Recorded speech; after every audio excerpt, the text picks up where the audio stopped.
The time has come. We're at the season finale of Euphoria, finally. I feel like it's been 500 years, but also like it's been 15 minutes. It's gone by slow and fast at the same time. But I'm here, I got my hoodie, I'm cozy today. We have sparkling wine, just keeping things light, keeping our hopes up, keeping things effervescent, if you will.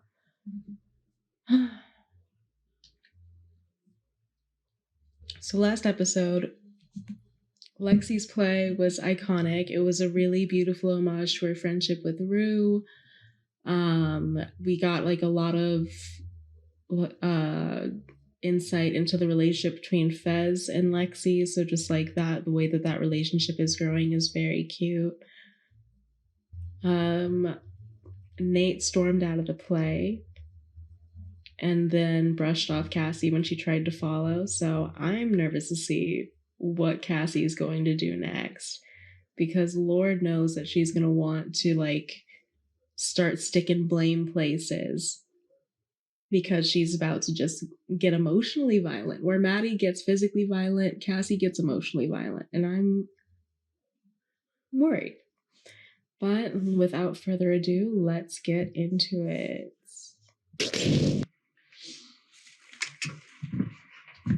All right, there. I'm finna head out. What, you're leaving? Yeah, I'm about to leave right now.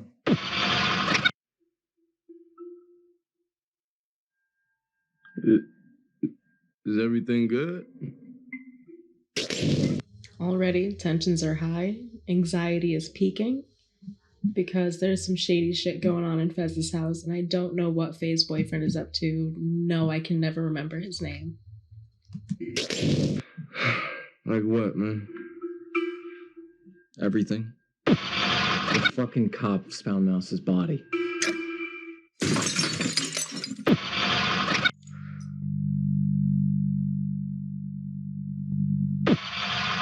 I thought you told me that Lori killed Mouse, right? I never said that. Yes, you did. What are you talking about? Bro, we gotta figure out what the fuck we're gonna say. Okay? This is becoming a fucking issue. Wait, Ash, no! Not again with the murder. Ashtray! He stabbed him in the neck. Oh, Jesus. Fix it, Jesus.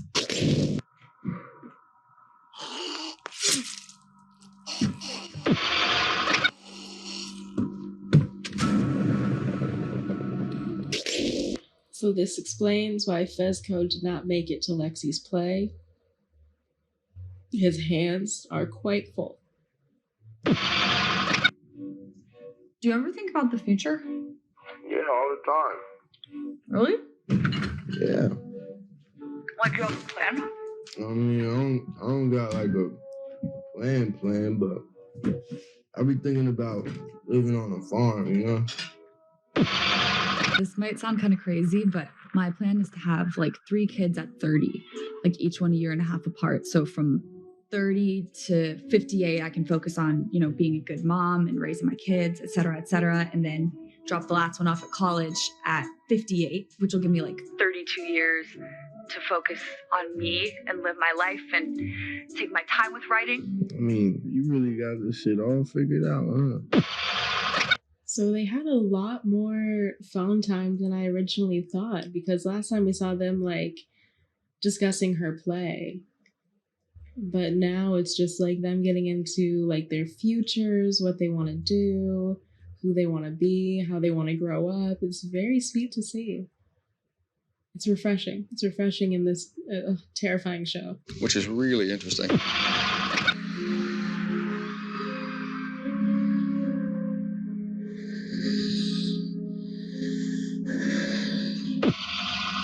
Here's Cassie, glaring through the window, glaring through the door, and just breathing, emoting so hard.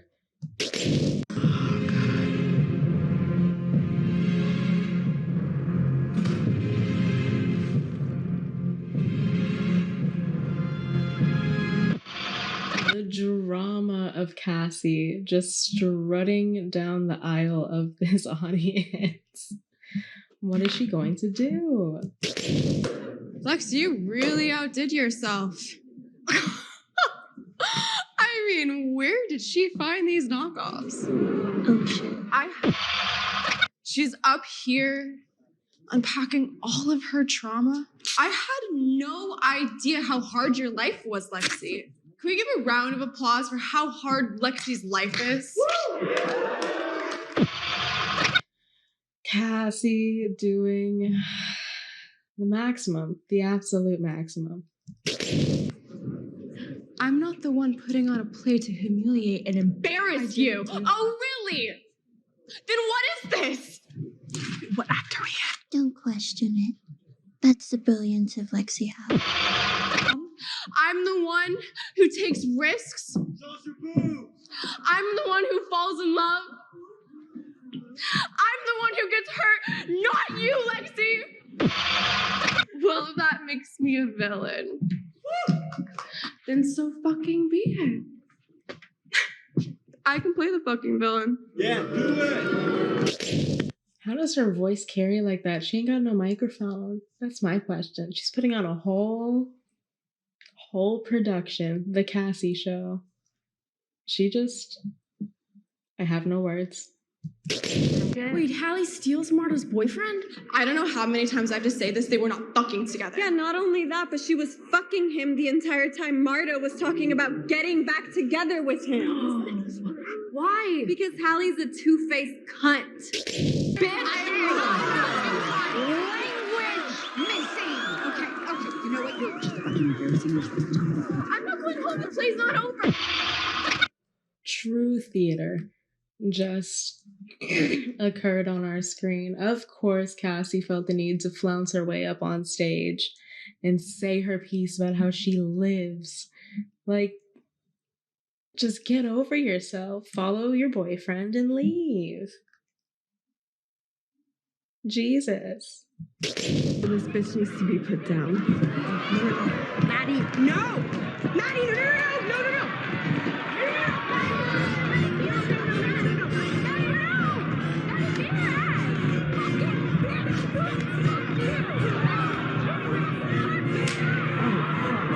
Oh, Maddie took her shoes off. Maddie's on stage. Oh, it's all happening. It's all happening in real time.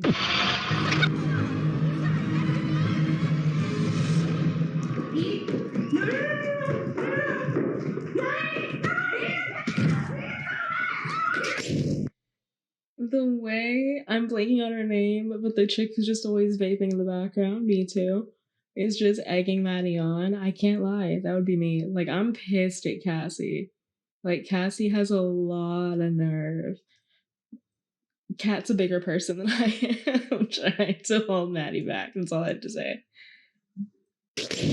I think you might have accidentally saved my life. So, whatever happened, however it happened, however it got to be, whatever it is, but not a lot of I forgive yous. So, thank you for that. So you're not doing anything? I'm glad that she's making her rounds. I can't lie. I'm a little surprised that Elliot... No, I can't actually... No, I take that back. I'm not surprised that Elliot was at the top of the list. Because Elliot is an easy relationship to mend. Because it's a lot more of a surface relationship. Like, it's a very basic friendship. Whereas... So...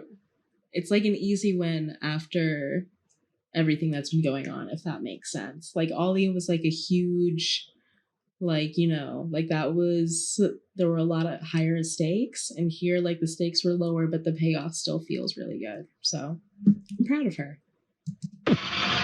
Be my only friend. I gave it all to see you shine again. I hope it was worth it. Us against the world, just a couple. Because I think the actor who plays Elliot Dominic. I think he's a singer in real life. So this is nice. It reminds me of the scene from the last episode of Lexi reading Rue a poem, except like he's singing her a song. So like it's a nice little parallel in like friendships there. I mean, yeah, how many shows in the history of East Highland High has started a riot? I'm telling everyone. It's not even over. Art should be dangerous. It's boring. That's true. The show goes on. Oh, I mean, how many shows in the history of East Highland High has started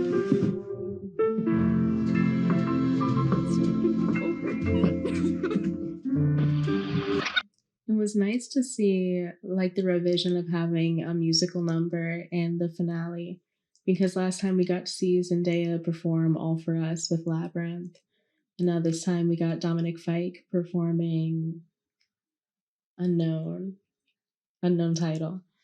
But it was very nice to see just like a slow acoustic moment. And I'm glad that they reconciled, because loose ends, they just don't feel good. They feel gross.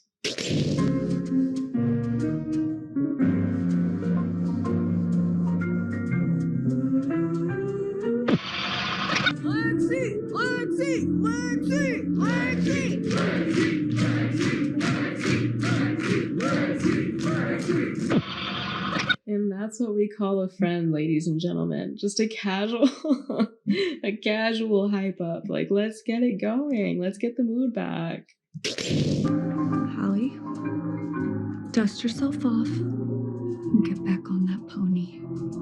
Giddy up. The ad lib for me. I'm living for this. The show must go on attitude. Fuck it. Let's just put on the show of the decade.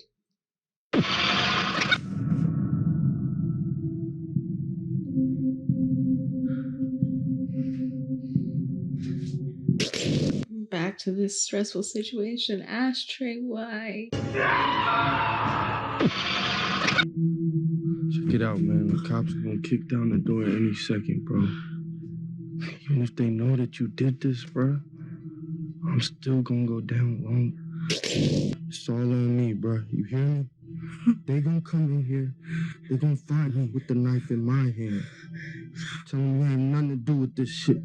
Listen to me. I did this shit.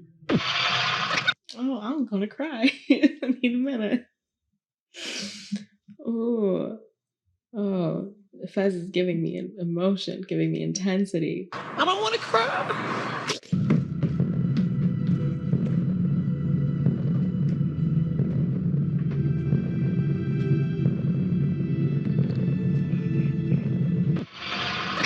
Okay, so the security cameras just moved, and I'm alarmed. Stop playing. I need you to walk out this fucking door right now, bro. Ash, we not doing this shit, man. How you think this gonna end, bro? You trying to die?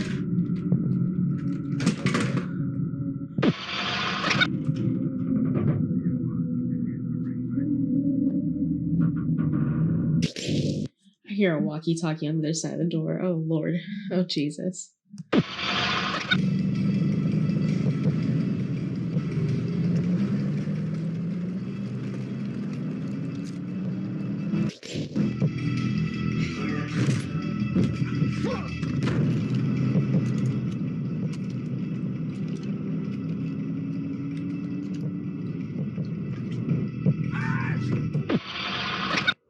We have Nate following in his dad's footsteps, drinking and driving.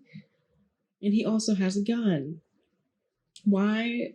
First Ashtray, now Nate. But I need the guns to go away. I need everyone to calm the fuck down. Ay, Dios.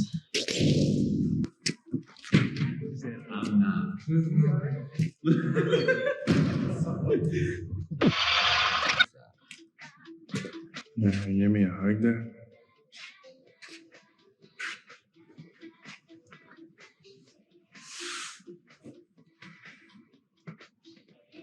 That's your son. So Cal is just partying, it looks like. A bunch of random people. And Nate has now tracked him down to his place of work where said party is, with a gun for some reason. And I'm just... You know what I think we have in common?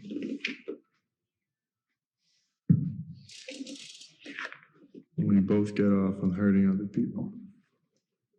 What do you think? Are you happier? Why don't we go talk about this upstairs? It's a simple question. Yes. In some ways. When I was 11 years old, I found these videos of my dad fucking hookers in a motel room. For the longest time, I had this recurring nightmare just over and over. And he was fucking me the way that he fucked them.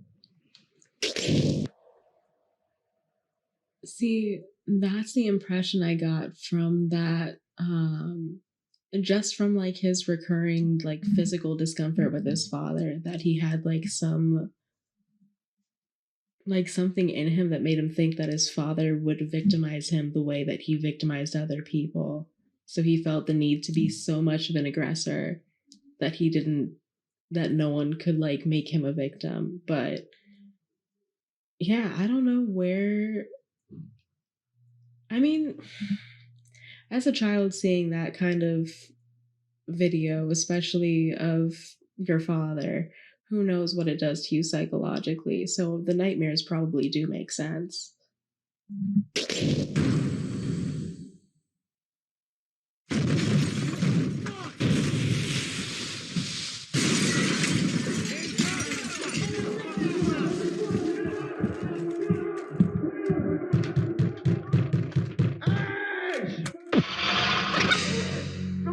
Get up in there!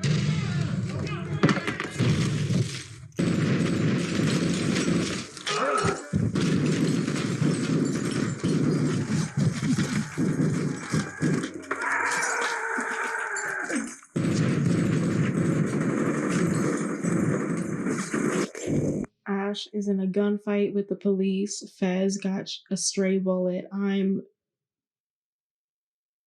aghast.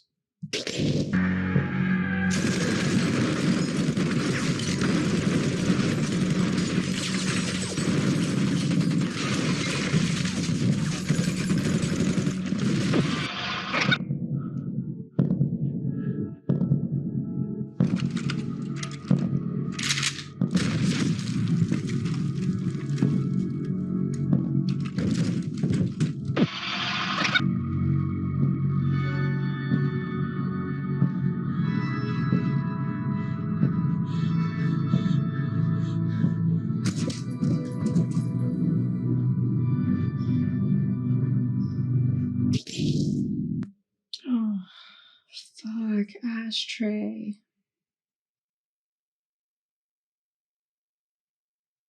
It's just so tragic. Like, there's nothing really to say. Like, it's a tragedy. The kid was a panicker, and he just. Oh, fuck. He didn't deserve to go out like that. That was fucking brutal.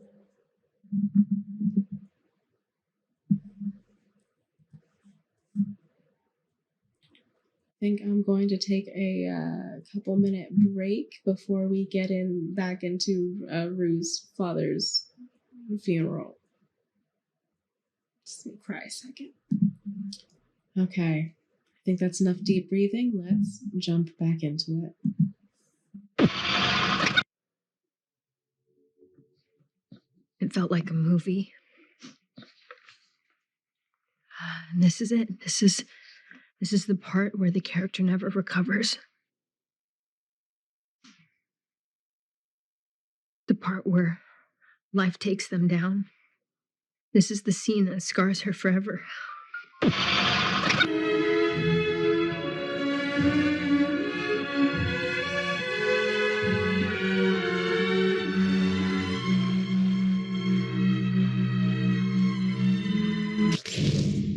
So the parallel for like a scene that scarred Lexi forever is when her father got into that accident when he was driving under the influence. God, they've just been through so much.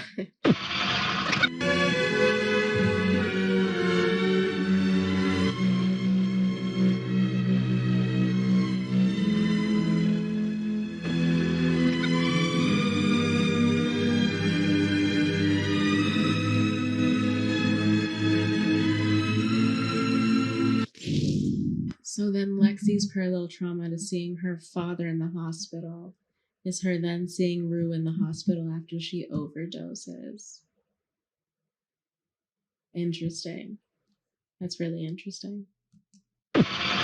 And all I could think about was how none of it felt real. All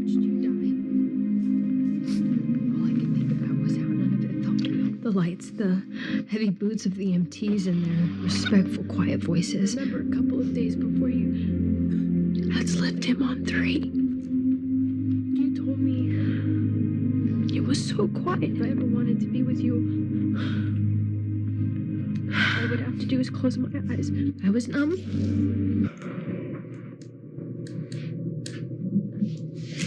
So we saw fragments of what Rue said at her father's funeral scattered throughout the last couple episodes, but I think that was the first time I've heard it all the way through from beginning to end. And it has a lot of impact. Just hearing like the raw emotion of her just like unfiltered thoughts immediately after the event happened. Crying. Just choking up, don't mind me. Hey.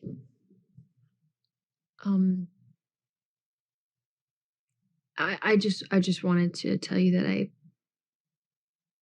thought your play was really beautiful. You might be the only one who thinks that.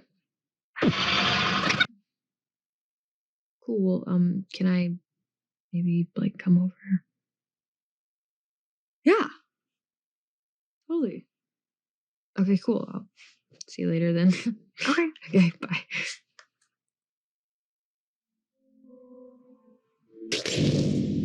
I do think that it's important that Rue and Lexi kind of work at their friendship because I feel like they're really good for each other. Like Rue pulls Lexi out of her head. Lexi pulls Rue kind of like out of her dissociative state. And I feel like their dynamic works really well and that they're really honest with each other. I think your play was the first time I was able to look at my life and not hate myself. What do you mean? I don't know. I think I've been through a lot. I don't know what to do with it. But you've been through a lot and you know what to do with it. I don't know about that.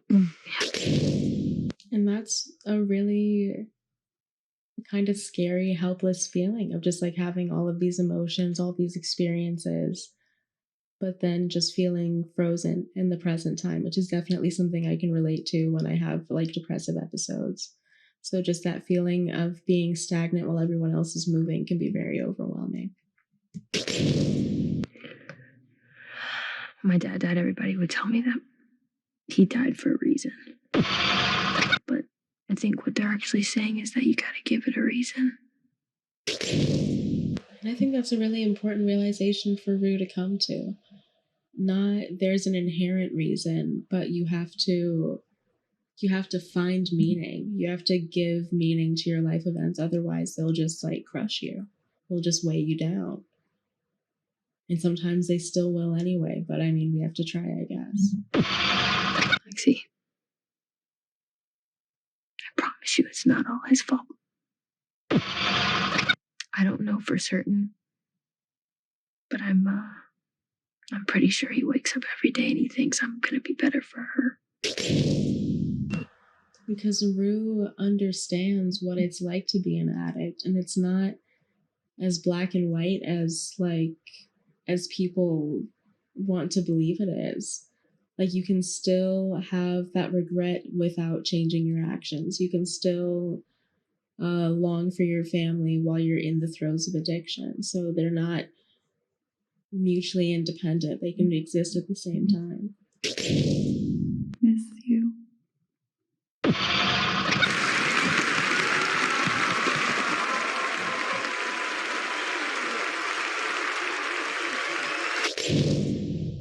Ethan was still the star of the play. Like, he really stole the show as Lexi and Cassie's mom, or Lexi and Hallie's mom. Or no, Grace. She's Grace in the play, of Grace and Hallie's mother in the play Our Life. So good. He gives it his all, and it really comes through on the stage.